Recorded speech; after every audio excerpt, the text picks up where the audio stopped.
All right, let's dive in. Today, we're heading to the Mediterranean, to the island of Malta, Beautiful beaches, fascinating history. and get this explosive village feasts. Yes, explosive is the word. Yeah. Deeply rooted in Maltese culture.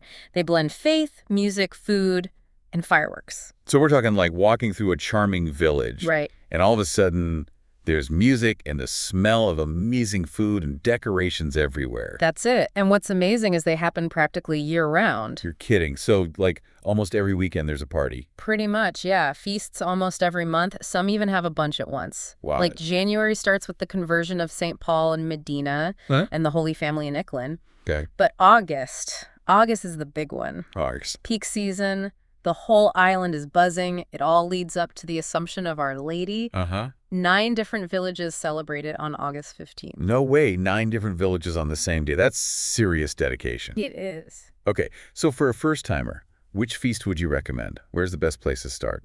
If you want the full experience, Santa Maria on August 15th. Okay. Villages like Mosta, Makwaba, Krendi, and Rabat, they really go all out for that one. Got it. We're talking crazy decorations, processions, fireworks that'll blow you away. Awesome. But what about those feasts known for their energy? You know, the ones where you can't help but get swept up in the excitement? Ah, you're talking about feasts like San Tanu or the Immaculate Conception in Hamrun? Yeah. Those are electric. Streets are packed, music's pumping, the whole community comes alive. And Zurrieq, their feasts on July 23rd and September 3rd, those are special too. Can't go wrong with a good party. Huh? And speaking of excitement, we have to talk about the fireworks. Of course. They're a huge part of Maltese feasts. Sure. So which ones would you recommend for the best fireworks? St. Peter in Chains and Birzebbuga for the ground fireworks, usually Saturday evening. Okay.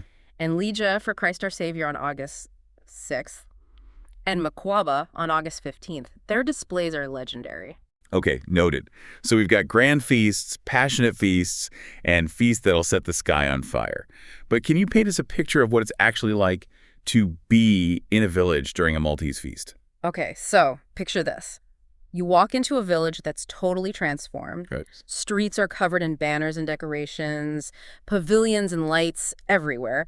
And the parish church, it's the centerpiece, all decked out inside and out. Wow. It sounds like a visual feast for the senses. But I have to ask about the fireworks. Setting off fireworks in the middle of a village sounds a bit, well, intense.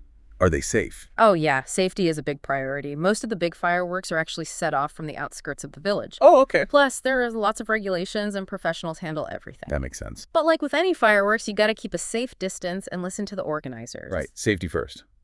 So we've got the decorations, the fireworks. What about processions? You mentioned them earlier. Yes, the processions. They're the heart of the feast day, usually Sunday. Imagine this massive statue of the patron saint, all decorated. Villagers carry it through the streets on their shoulders. You've got marching bands, people singing hymns. Really moving. It sounds amazing. More than just a party, right? Like a real deep dive into Maltese culture. Exactly. Yeah. Every village does things a bit differently, but it all comes back to the faith, the community, the music, the food, the fireworks. It's a beautiful tradition. This is incredible. But with so many feasts going on, how do you even keep track of them all? Well, there's the Malta Info Guide website, for one. Okay. It has a whole calendar of feasts, dates, locations, even little descriptions. Perfect for planning a trip. Exactly. And they update it all the time. So no excuses for missing out. Right. So now that you know when and where they are, what about actually attending one of these feasts? What can visitors expect? Yeah, let's talk about that. What are some tips for first-timers? Well, first, be prepared for crowds. Okay. Feasts are popular with both locals and tourists, so especially during peak season, it's going to be lively. That makes sense. And what about getting around? Public transport is your best bet. Okay. Traffic can be a nightmare during feasts, especially in the villages themselves. Buses are much easier. A lot of buses. And safety. Anything we should be aware of. Just like any big event, be mindful of your stuff. Right. Pickpockets can be a problem, so keep your valuables safe and be aware of your surroundings. Good advice. And the fireworks, I imagine they require some extra caution too, right? Absolutely. Always keep a safe distance and follow any instructions from the organizers. All right, so transportation, safety. What about accommodation? Should people stay near the villages, or is it easy enough to travel around? It depends on what you're looking for and your budget. Okay. Staying right in the village puts you in the middle of the action, True. but it can be expensive and crowded. So there's a trade-off. Yeah. Staying further out is cheaper and quieter, but you'll have to travel to the feast. Right. Makes sense. Especially if you're using public transport, plan ahead. Good point. So it sounds like attending a Maltese feast takes a little planning, but it's worth it. Absolutely. You get a unique look into Maltese culture, and the energy is incredible. It's not just about the fireworks and decorations. It's about connecting with the people and their traditions. Exactly. So are you ready to dive into what makes these feasts truly unique? Yeah, I am. What sets them apart from other celebrations around the world? It's their connection to the community. These aren't just shows for tourists. They're expressions of local identity, faith, and heritage. I see. Every part of it, the decorations, the music, the food, it's all steeped in tradition. So it's about more than just having a good time. It's about preserving their culture. Exactly. That's what makes them so special. They give you a glimpse into the heart of the Maltese people. Wow, that's beautiful. It's like stepping back in time. It really is. And for anyone who wants a truly authentic experience, Maltese feasts are a must. The energy, the passion, the joy, it's contagious. Welcome back to our deep dive. Ready for more on Maltese feasts? I am. After that last part, I'm practically packing my bags. But yeah, some insider tips would be great. What are the essentials? Let's start with the most important part, food. You can't experience Malta without trying the food. All right, you've got my attention. What kind of food are we talking about? Get ready for some serious flavor. We've got savory snacks like pastizi. Pastizi. Yeah, they're these flaky pastries filled with ricotta cheese or mushy peas. Okay, interesting. And then there's finneck, which is a slow-cooked rabbit stew. Finneck. Got it. Oh. Sounds delicious. And I bet it all smells amazing, too. Oh, absolutely. Everywhere you go, there's the smell of sizzling meat, fresh bread, and all sorts of sweet treats. You'll want to try everything. So many choices. Any must-tries. You have to try Hobbs Bizet. Hobbs Bizet. It's Maltese bread topped with olive oil, tomatoes, capers, all that good stuff. Simple, but so good. Okay, Hobbs Bizet. That's going on the list. And what about dessert? You gotta try kagasak. They're honey rings, crispy on the outside, chewy on the inside. A classic Maltese treat. Honey rings. I'm sold. So where do we find all this amazing food during the feast? All over.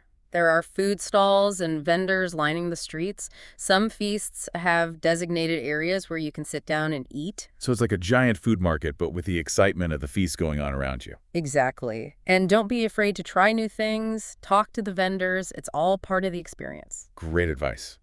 Okay, now let's talk about the music. What kind of music can we expect? You'll hear a lot of traditional Maltese music, but also some modern stuff.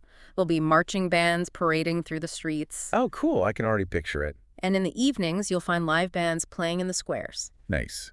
So there's something for everyone. Exactly. The music adds so much to the atmosphere.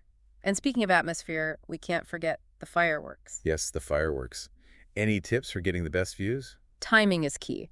The big displays are usually in the evenings. Get there early to get a good spot, especially for the popular feasts. Got it. Arrive early. And any recommendations for the best spots? If you want a panoramic view, try to find somewhere high up, Okay. like a rooftop or a hillside overlooking the village. And if you want those classic shots of the fireworks behind the church, get a spot in the main square or along the procession route. Great tips. Now, with all the excitement, is there any way to escape the crowds if you need a break? You know, even during the busiest feasts, there are quiet spots if you know where to look. Really? Where? Try exploring the side streets. You'll find little alleys and courtyards, maybe even a cafe where you can relax for a bit. That's good to know. Sometimes you just need a little break from all the stimulation. Absolutely. And it gives you a chance to appreciate the details you might miss in the crowds. It's all about finding that balance, soaking it all in, but also taking a moment to breathe. Now, something important to remember is respecting local customs and traditions. Absolutely. It's key. Maltese feasts are very rooted in faith and tradition. So how can we be respectful visitors? Dress modestly, especially in the churches. Be mindful of the noise level during processions and ceremonies. And always ask before taking photos of people, especially during religious events. Good reminders. A little courtesy goes a long way. Okay, what about souvenirs? Any unique things we can find at the feasts? Oh, tons. You'll find traditional crafts, local artwork, religious icons. Sounds like a good place for souvenir shopping. Yeah. Look for hand-blown glass ornaments, lacework, maybe a little statue of the patron saint. Okay, I'll keep an eye out for those. They make great souvenirs, and you're supporting local artisans. So it's a win-win. Exactly. And don't forget to check out the shops in the surrounding area, too. You'll find even more unique things there. Here's another tip. Learn a few basic Maltese phrases. Oh, that's a great idea. Even a few words can make a difference. Start with greetings like bongu for good morning or grazie for thank you. Bongu and grazie. I'll practice those. Don't be afraid to try them out, even if your pronunciation isn't perfect. I'm sure the locals will appreciate the effort. It's all about showing that you're interested in their culture. Exactly. So, what do you think? Are you ready to experience a Maltese feast? I am. This has been so eye-opening. It sounds like an amazing mix of culture, food, and celebration. And there's always something new to discover. Every feast is different. That's the best part. So whether you're a seasoned traveler or it's your first time visiting, Maltese feasts are an experience you won't forget. All right, so we covered a lot. Food, music, insider tips. But before we move on to the final part, any last thoughts? Go beyond the touristy stuff. Immerse yourself in the culture. Experience the warmth of the people, and let those feasts take your breath away. It's about more than just seeing the sights. It's about experiencing the heart of Malta. Stay tuned for part 3, where we'll explore what makes these feasts so special. We're back for the final part of our Maltese feast adventure. I'm ready to uncover what makes these feasts so special. Me too. We've talked about the food, the music, the traditions, but now let's talk about the people behind it all. The villagers. Exactly. For them, these feasts aren't just events, they're part of who they are. It must be in their blood. It is. It's a tradition that's been passed down for generations. They put so much work into every detail, the decorations, the music, everything. Wow, that's dedication. It really is. You'll see people of all ages working together, giving their time and skills to make it all happen. Must be a lot of pride in seeing it all come together. Absolutely. And that pride, that excitement, it just spreads throughout the whole village. It's contagious. So it's more than just a spectacle. It's about the people and their passion. Exactly. You're witnessing a living tradition. Now, you mentioned the processions earlier. Oh, yes. The processions. Tell me everything. Okay, so picture this. The sun is setting. Okay. Golden light over the village. The streets are packed, everyone's waiting, and then you hear the music starting. I'm getting chills already. The procession starts moving, there are candles everywhere lighting up people's faces, and in the middle of it all is the statue of the patron saint. Wow. Decorated with flowers and jewels, carried on the shoulders of these strong men. It must be a powerful thing to see. It is. People are singing hymns, praying, reaching out to touch the statue as it passes by. You can feel the faith and devotion. A really spiritual experience. It is. It shows how deeply rooted these traditions are in Maltese culture. Okay, now let's switch gears a bit and talk about something a little more, well, explosive. Fireworks. You got it.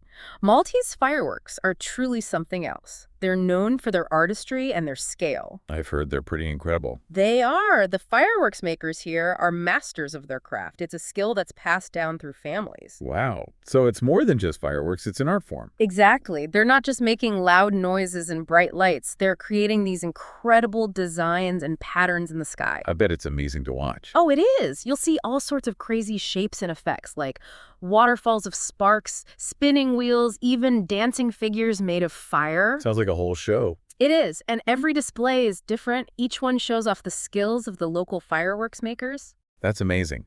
We've learned so much about Maltese feasts. I feel like I've gotten a real taste of what they're all about. Me too. They really are a window into the soul of the Maltese people. A place where tradition and modern life come together. A place where faith and community are strong. And most of all, a place where people know how to celebrate. Beautifully said. This has been such an incredible journey. It has. It reminds us that travel is about more than just seeing the sights. It's about experiencing other cultures, connecting with people. And Maltese feasts offer all of that and more. They really do. So to everyone listening, if you're looking for a travel experience that's authentic and unforgettable, put Maltese feasts on your list. You won't regret it. Until next time, keep exploring and keep diving deep.